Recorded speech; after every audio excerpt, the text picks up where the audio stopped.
Hi, it's Lloyd Lofton. Let's look at another email question we had come in. Cliff said, I have difficulty dealing with objections. Well, Cliff, we've all had that issue. And I would say those who say they don't have an issue with it might be flubbing a little bit.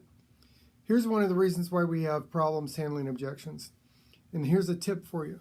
If you get the same objection 3 out of 5 presentations, you should include the objection in your script. And the reason for that is because we already know the objections that people are going to give us. There's really only 4 categories of objections. Now I'm going to tell you the 4 categories. And when I tell you the 4 categories, I want you to think for a second. I'll give you a second to think about it.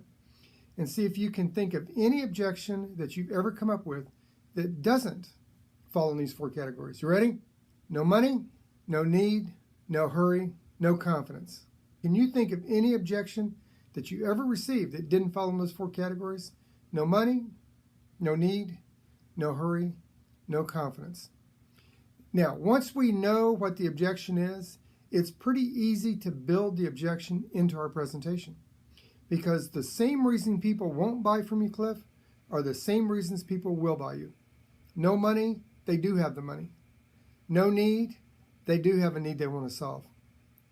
No hurry, they want to get that problem solved right away. And no confidence.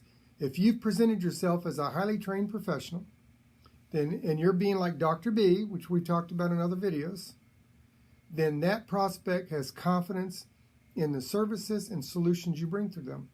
And you can build each one of those into your presentations. So Cliff, what I would tell you, the reason you're having trouble handling objections is because you don't include them in your presentation. Click the button below, receive a step-by-step guide that will prepare you to handle objections. Don't forget to put your comments in the comment section. I read those comments. I'm happy to reply to those. Thanks for dropping by. See you next time.